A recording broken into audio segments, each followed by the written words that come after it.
പ്രിയ സുഹൃത്തുക്കളെ, എല്ലാവരെയും സ്നേഹപൂർവ്വം സ്വാഗതം ചെയ്യുന്നു.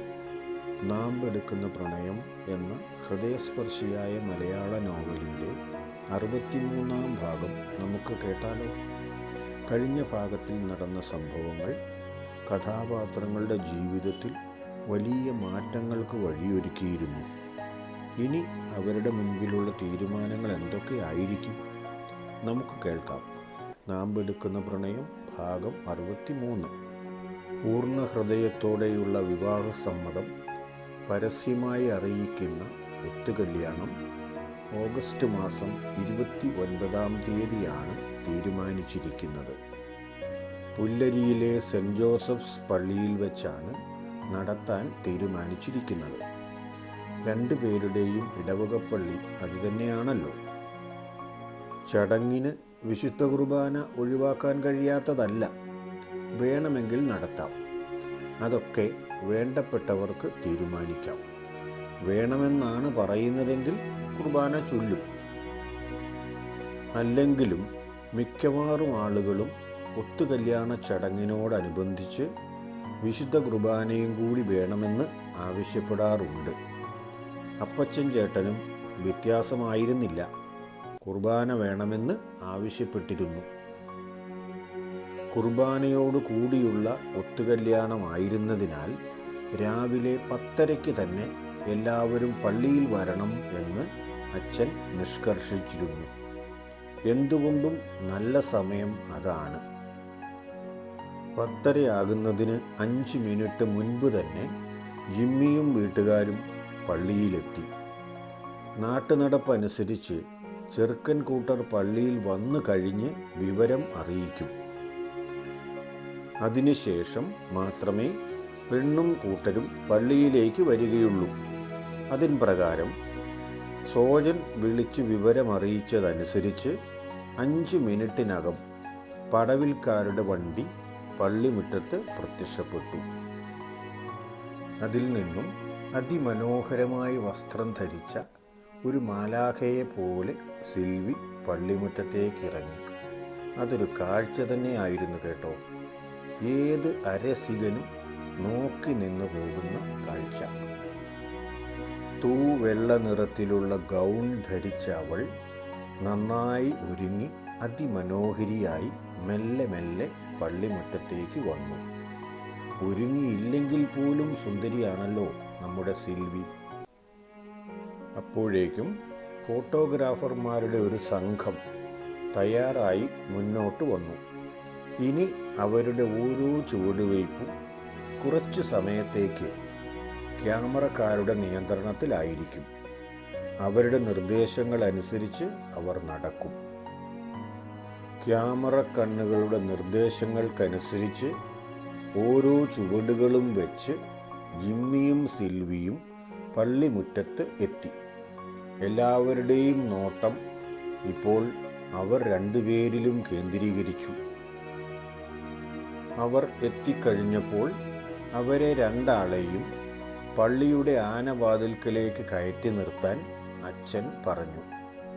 അതിനുശേഷം അവർ ഒരുമിച്ച് വേണം പള്ളിയിലേക്ക് പ്രവേശിക്കാൻ. ഇനി ഉള്ള കാലത്തോളം ഒരുമിച്ച് തന്നെ സഞ്ചരിക്കാനുള്ള ഒരു റിഹേഴ്സൽ പോലെയാണ് അത്. അല്ലെങ്കിൽ ഇനിയുള്ള കാലം മുഴുവൻ എങ്ങനെയാണ് സഞ്ചരിക്കേണ്ടത് എന്ന് അവരെ ബോധ്യപ്പെടുത്താനും ആയിരിക്കും. അച്ഛൻ പറഞ്ഞതനുസരിച്ച് സോജൻ ജിമ്മിയോടും സിൽവിയോടും അടുത്തടുത്ത് പള്ളിയുടെ ആനവാതിൽക്കലേക്ക് കയറി നിൽക്കാൻ പറഞ്ഞു. കാര്യങ്ങളുടെ നടത്തിപ്പ് ഉത്തരവാദിത്വം ചേട്ടനായ സോജനാണ്. അച്ഛൻ അൾത്താരയിലേക്ക് വന്ന് മുന്നോട്ട് വരാൻ ആംഗ്യം കാണിച്ചു കഴിഞ്ഞപ്പോൾ അവർ രണ്ടുപേരും പതിയെ പതിയെ നടക്കാൻ തുടങ്ങി. പള്ളിയുടെ അകത്തേക്ക് കടന്ന അവർ മന്ദം മന്ദം നടന്ന് പള്ളിയുടെ ഏറ്റവും മുൻഭാഗത്ത് എത്തി. അവരെ അനുധാവനം ചെയ്തുകൊണ്ട് പെണ്ണിൻ്റെയും ചെക്കൻ്റെയും അടുത്ത ബന്ധുക്കളും അകത്തേക്ക് പ്രവേശിച്ചു. പള്ളി അപ്പോഴേക്കും സംഗീത സാന്ദ്രമായി കഴിഞ്ഞിരുന്നു. ധാരാളം ആളുകൾ ചടങ്ങിൽ പങ്കെടുത്തു. ബന്ധുമിത്രാദികളും അയൽക്കാരുമായിരുന്നു പങ്കെടുത്തവരിൽ കൂടുതലും. പുല്ലരിക്കാരെ മുഴുവൻ ജാതി മതഭേദമില്ലാതെ വിളിച്ചിട്ടുണ്ടല്ലോ. രണ്ടുപേരുടെയും സഹപ്രവർത്തകർ കുറച്ചുപേരും ഉണ്ടായിരുന്നു. സാധാരണഗതിയിൽ ഒത്തുകല്യാണത്തിന് പള്ളിയിലെ ചടങ്ങ് വളരെ ഹ്രസ്വമാണ്. ഏകദേശം 15 മിനിറ്റോളം മാത്രം നീളുന്ന ഒരു ചടങ്ങാണ്. എന്നാൽ പടവിൽ അപ്പച്ചൻ ചേട്ടൻ്റെ നിർബന്ധപ്രകാരം ഒത്തുകല്യാണത്തിന് വിശുദ്ധ കുർബാന ഉണ്ടായിരുന്നല്ലോ. സാധാരണഗതിയിൽ എല്ലാ ഒത്തുകല്യാണങ്ങൾക്കൊന്നും വിശുദ്ധ കുർബാന ഉണ്ടാകുന്നതല്ല. എന്നാലും അപ്പച്ചൻ ചേട്ടന് നിർബന്ധമായിരുന്നു തൻ്റെ മകളുടെ ഒത്തുകല്യാണത്തിന് വിശുദ്ധ കുർബാന ഉണ്ടാകണമെന്ന്. അതനുസരിച്ച് വിശുദ്ധ കുർബാന ചൊല്ലുകയും കുർബാന മധ്യേ ഒത്തുകല്യാണ ചടങ്ങ് നടത്തുകയും ചെയ്യാം എന്ന് തീരുമാനിച്ചു. വിവാഹ വാഗ്ദാനം നൽകാൻ പോകുന്നവർ പ്രത്യേക ഇരിപ്പിടത്തിൽ ആസനസ്ഥരായി. ഇന്ന് അവരാണ് VIP-കൾ. അവരെയാണല്ലോ എല്ലാവരും ശ്രദ്ധിക്കുന്നത്. ജെയിംസ് മിശിഹായുടെ നിയമവും തിരുസഭയുടെ കൽപ്പനയും അനുസരിച്ച് സ്വതന്ത്രമായ മനസ്സോടും പൂർണ്ണ സമ്മതത്തോടും കൂടെ ത്രേസ്യാമ്മയെ ഭാര്യയായി സ്വീകരിക്കാമെന്ന് വാഗ്ദാനം ചെയ്യുന്നു എന്ന ജിമ്മിയുടെ മറുപടി അടുത്ത് നിന്നവർക്കൊക്കെ കേൾക്കാൻ കഴിയുമായിരുന്നു. അങ്ങനെ വേണം താനും. അതേ ചോദ്യം സിൽവിയോടും ചോദിച്ചു. സിൽവിയുടെ മറുപടി ഒച്ച കുറച്ചായിരുന്നെങ്കിലും അച്ഛൻ കേട്ടു. അതുകൊണ്ട് വീണ്ടും പറയിപ്പിച്ചില്ല. സാക്ഷികളും കേട്ടുവെന്ന് അച്ഛൻ ചോദിച്ച് ഉറപ്പാക്കി. വിവാഹ വാഗ്ദാനം പരസ്യമായി നൽകിയ വധൂവരന്മാരെ അനുഗ്രഹിച്ചുകൊണ്ടുള്ള ഒരു ഹ്രസ്വ പ്രഭാഷണവും അച്ഛൻ നടത്തി. അത് ഒരു കീഴ്വഴക്കമാണ്. കുർബാനയ്ക്ക് ശേഷം പള്ളിയിൽ നിന്നിറങ്ങിയ ആളുകൾ ഓഡിറ്റോറിയത്തിലേക്ക് പോയി. അവിടെ തങ്ങൾക്കായി ഒരുക്കപ്പെട്ട വിഭവസമൃദ്ധമായ സദ്യ ആസ്വദിക്കുന്നതിനായിട്ടാണ് പോയത്. വിഭവസമൃദ്ധമായ സദ്യയ്ക്ക് ശേഷം വധൂവരന്മാരെ കണ്ട് ആശംസ അറിയിച്ചു. അതിനുശേഷം അപ്പച്ചൻ ചേട്ടനെ കണ്ട് അവർ വന്നെന്നും ഭക്ഷണം കഴിച്ചെന്നും ബോധ്യപ്പെടുത്തിയതിന് ശേഷമാണ് ആളുകൾ ഓരോരുത്തരായി മടങ്ങിപ്പോയത്. ജിമ്മിക്കും സിൽവിക്കും ഭക്ഷണം കഴിക്കാൻ പോലും ക്യാമറക്കാരുടെ അനുവാദം വേണ്ടി വന്നു. അതുകൊണ്ട് അവർ രണ്ടുപേരും ഭക്ഷണം കഴിക്കാൻ കുറേ സമയം വൈകി. പള്ളിയിൽ നിന്നും ഇച്ചിരി വൈകിയാലും ഓഡിറ്റോറിയത്തിലേക്ക് പോയി. ഓഡിറ്റോറിയത്തിൽ നിന്ന് ഭക്ഷണം കഴിച്ച് വൈകി വീട്ടിലേക്കും എല്ലാവരും പോയി. പിന്നീടുള്ള 2 ആഴ്ചക്കാലം ജിമ്മിയെ സംബന്ധിച്ചിടത്തോളം കൂടുതൽ ഉത്തരവാദിത്വത്തിൻ്റെയും തിരക്കിൻ്റെയും സമയമായിരുന്നു. ഒരു നിമിഷം വിശ്രമിക്കാൻ സമയം കിട്ടാത്ത കുറേ ദിവസങ്ങൾ. വിവാഹത്തിനുള്ള എല്ലാ കാര്യങ്ങളും ഒരുക്കാൻ മറ്റൊരു കൈസഹായമില്ലാതെ വിഷമിച്ച ആ ഘട്ടത്തിൽ പലപ്പോഴും സഹപ്രവർത്തകൻ ശങ്കരൻ അയാളെ വളരെയധികം സഹായിച്ചു. ഒരുക്കങ്ങൾക്കായി ഓടി നടക്കുന്നതിനിടയിൽ സിൽവിയെ കാണാനോ അവരുടെ വീട്ടുകാരുമായി സംസാരിക്കാനോ ഒന്നും ജിമ്മിക്ക് സമയം കിട്ടിയില്ല. ഇതിനിടയിൽ ഓഫീസിലും ധാരാളം പണിയുണ്ടായിരുന്നു. അതിന് മുടക്കം വരുത്തിയാൽ ഏതെങ്കിലും പാവങ്ങൾ ദുരിതത്തിലായാലോ? അത് പാടില്ലല്ലോ. വിവാഹത്തിന് ശേഷം ഒരാഴ്ച ലീവ് എടുക്കണം എന്നാണ് ജിമ്മി വിചാരിക്കുന്നത്. അതുകൊണ്ട് ഓഫീസിലെ വർക്കുകളൊന്നും പെൻഡിങ് ആകാതിരിക്കാൻ അയാൾ കഠിനാധ്വാനം ചെയ്തു. പല ദിവസങ്ങളിലും വീട്ടിലെത്തുന്നത് രാത്രി വളരെ വൈകിയായിരിക്കും. കുറച്ച് ദിവസത്തേക്ക് മാത്രമേ ഉള്ളല്ലോ എന്ന് വിചാരിച്ച് അന്നമ്മ ചേടത്തി ഒന്നും മിണ്ടാനും പോയില്ല. എത്ര വിചാരിച്ചാലും അവന് പകരം കാര്യങ്ങളൊന്നും ഒരുക്കാൻ ഓടി നടക്കാൻ തന്നെ കൊണ്ട് കൊള്ളില്ല. വെറുതെ എന്തിനു സംസാരിച്ച് സമയം കളയണം? മടുത്തു കഴിഞ്ഞാൽ ചെറുക്കന് മൂക്കത്ത് ശുണ്ഠിയും ആണ്. അതവൻ്റെ അപ്പനും അങ്ങനെ തന്നെ ആയിരുന്നു. അറിഞ്ഞു നിന്നാൽ നല്ലത്. അത് അന്നമ്മ ചേട്ടത്തിക്ക് നന്നായി അറിയാം. വാക്കു പറഞ്ഞതുപോലെ കല്യാണത്തിന് ഒരാഴ്ച മുമ്പ് തന്നെ സോജനും ലില്ലിയും സുലുവും വീട്ടിലെത്തിയിരുന്നു. അവർ വന്നതിന് ശേഷം ജിമ്മിയെ സംബന്ധിച്ചിടത്തോളം മനസ്സിന് വല്ലാത്ത ശാന്തത അനുഭവവേദ്യമായി. സ്ഥലപരിചയം അല്പം കുറവുണ്ടെങ്കിലും കാര്യങ്ങൾ നടത്തുന്നതിന് സോജന് പ്രത്യേക കഴിവുണ്ട്.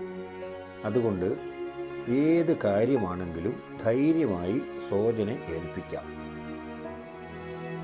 അതുതന്നെയായിരുന്നു ജിമ്മിയുടെ സമാധാനവും. അങ്ങനെ ഏൽപ്പിക്കാൻ ഒരാളായിരുന്നല്ലോ ഇതുവരെ തനിക്കില്ലാത്തത്. കണ്ടോ, ഏറ്റവും അത്യാവശ്യ സമയത്ത് വന്നത്. ഇതാ രക്തബന്ധത്തിൻ്റെ മഹത്വം. വീട്ടിൽ സുലു ഉള്ളതുകൊണ്ട് സർവ്വനേരവും എന്തെങ്കിലും പറഞ്ഞ് ചിരിച്ചും ചിരിപ്പിച്ചും കൊണ്ട് നടക്കും. അതാണ് വീട് ശബ്ദായമാനമായതിന് കാരണം. മിണ്ടാതിരിക്കാനാണല്ലോ അവൾക്ക് പറ്റാത്തത്. എപ്പോഴും വർത്തമാനവും ഇല്ലെങ്കിൽ പാട്ടും ചിരിയുമൊക്കെയായി വീട്ടിലവൾ അരങ്ങ് തകർത്തു. അവൾ വന്നതോടെ അന്നമ്മച്ചേടത്തിക്കും സമാധാനമായി. അത്യാവശ്യം വേണ്ട കാര്യങ്ങളെല്ലാം ഏകദേശം ഒരുക്കി കഴിഞ്ഞു എന്ന് തോന്നിയതുകൊണ്ട് സോജൻ്റെ നിർബന്ധപ്രകാരം വിളിക്കാനുള്ള ആളുകളുടെ ലിസ്റ്റ് ഒരിക്കൽ കൂടി പരിശോധിച്ചു. ആരെയും വിട്ടുപോയിട്ടില്ല എന്ന് ഉറപ്പുവരുത്തി തീർച്ചയാക്കിയിരിക്കാൻ വേണ്ടിയാണ് അങ്ങനെ സംഭവിക്കാറുണ്ട്. ചിലപ്പോൾ ഏറ്റവും അടുത്തുള്ളവരെ ആയിരിക്കും വിട്ടുപോകുന്നത്. ഭക്ഷണക്കാര്യങ്ങൾ മൊത്തമായി ഒരാളെ ഏൽപ്പിക്കുകയാണ് ചെയ്തത്. 1500 പേർക്കുള്ള ഭക്ഷണം ഓഡിറ്റോറിയത്തിൽ ഒരുക്കാനുള്ള എല്ലാ സൗകര്യങ്ങളും എത്തിച്ചു. ആസന്നമായ വിവാഹത്തിന് ആ ഭവനം തയ്യാറായി. പടവിൽ വീട്ടിലെ സ്ഥിതിയും വ്യത്യസ്തമായിരുന്നില്ല. അവിടെയും നല്ല തിരക്കായിരുന്നു. ഒത്തുകല്യാണമാണ് പ്രധാനം. നാട്ടുകാർ മുഴുവൻ പങ്കെടുക്കുകയും ചെയ്തല്ലോ. അത് കഴിഞ്ഞു എങ്കിലും അവരെ സംബന്ധിച്ചിടത്തോളം വിരുന്നിന് പോകാനുള്ള കുറേ ആളുകളെ കണ്ടുപിടിക്കുകയും അവരെ ഒരുക്കുകയും ചെയ്യണമായിരുന്നു. യാത്രാ സൗകര്യം മാത്രമല്ലേ വേണ്ടാത്തതുള്ളൂ. അകലെ നിന്നുള്ളവർ വന്നെത്തുമ്പോൾ ചിലർക്കൊക്കെ താമസ സൗകര്യം ഒരുക്കി കൊടുക്കണമായിരുന്നു. വീട്ടിലെല്ലാവർക്കും തങ്ങാനുള്ള സ്ഥലമില്ലല്ലോ. അവർക്ക് വൈകുന്നേരത്തെ ഭക്ഷണവും മറ്റു കാര്യങ്ങളും എത്തിച്ചു കൊടുക്കാൻ അപ്പച്ചൻ ചേട്ടൻ തൻ്റെ പ്രിയ സുഹൃത്ത് കുഞ്ഞവരാച്ചനെയാണ് ഏൽപ്പിച്ചത്. സഹായത്തിന് ഡോമിനിയെയും പറഞ്ഞു വച്ചു. ഏൽപ്പിച്ച ഉത്തരവാദിത്വം ഭംഗിയായി ചെയ്യുന്ന സ്വഭാവമുള്ള കുഞ്ഞവരാച്ചൻ എല്ലാവരെയും സ്വീകരിച്ച് അവിടെ തൽക്കാലമുണ്ടായിരുന്ന ഒരു ലോഡ്ജിൽ താമസ സൗകര്യം ഒരുക്കി എല്ലാവരെയും അവിടേക്ക് ആനയിച്ചു. വന്നവരിൽ സാറാമ്മയുടെ ആങ്ങളമാർ മാമച്ചായിയും ഡോമിനിയും കുടുംബസഹിതം പടവിൽ വീട്ടിലേക്ക് തന്നെ പോയി. അവർ 2 ദിവസം മുമ്പ് വരികയും ചെയ്തു. ആവശ്യങ്ങളിൽ അളിയനെ സഹായിക്കേണ്ടത് അവരുടെ കടമയാണ് എന്ന ബോധ്യം നന്നായി ഉള്ളതുകൊണ്ടാണ് അവർ 2 ദിവസം മുമ്പേ എത്തിയത്. എല്ലാ കാര്യങ്ങൾക്കും അവർ അളിയനെ സഹായിച്ചു. അങ്ങനെ ഒരുക്കങ്ങളെല്ലാം പലവട്ടം വിലയിരുത്തി കൃത്യമാണെന്ന് ബോധ്യപ്പെട്ടു. 14-ാം തീയതി എന്ന അതിപ്രധാന ദിനത്തെ വരവേൽക്കാൻ ആ 2 കുടുംബങ്ങളും അവിടെയുള്ള ആളുകളും തയ്യാറായി. പ്രത്യേകിച്ചും ജിമ്മിയും സിൽവിയും. സിൽവിക്കൽപ്പം ചമ്മലൊക്കെ ഉണ്ടായിരുന്നു. കാരണം ഇത്രയും ആളുകൾക്ക് മുന്നിൽ ഒരുങ്ങി നിൽക്കണം എന്നതാണ് പ്രധാന കാര്യം. പിന്നെ ജീവിതത്തിലെ തന്നെ പ്രധാനപ്പെട്ട ഒരു കാര്യമാണ് നടക്കാൻ പോകുന്നത്. അതിൻ്റെ സന്തോഷവും കുറച്ച് ആകാംക്ഷയും ഇടകലർന്ന ഒരു പ്രത്യേക മാനസികാവസ്ഥയായിരുന്നു സിൽവിക്ക്.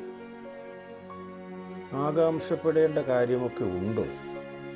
അറിയാവുന്ന ചെറുക്കനാണ്. കല്യാണം കഴിക്കുന്നത്. ചെറുക്കൻ്റെ അമ്മയെയും നന്നായി അറിയാം. എന്നാലും ജീവിതമല്ലേ, എന്തൊക്കെയാ സംഭവിച്ചുകൂടാത്തത്? അങ്ങനെ വല്ലതും സംഭവിക്കുമോ? നാം എടുക്കുന്ന പ്രണയത്തിൻ്റെ 63-ാം ഭാഗം ഇവിടെ അവസാനിക്കുന്നു. അടുത്ത ഭാഗത്തോടെ നോവലും അവസാനിക്കും. ഈ ഭാഗം ഇഷ്ടമായെങ്കിൽ ഒരു ലൈക്കും 2 വാക്ക് കമൻറ്റും നൽകിയേക്കണേ. സബ്സ്ക്രൈബ് ചെയ്യാത്തവർ ഒന്ന് സബ്സ്ക്രൈബ് ചെയ്തേക്കണേ, മറക്കല്ലേ. നിങ്ങളുടെ സ്നേഹത്തിനും പിന്തുണയ്ക്കും ഹൃദയം നിറഞ്ഞ നന്ദി. ദൈവം എല്ലാവരെയും അനുഗ്രഹിക്കട്ടെ.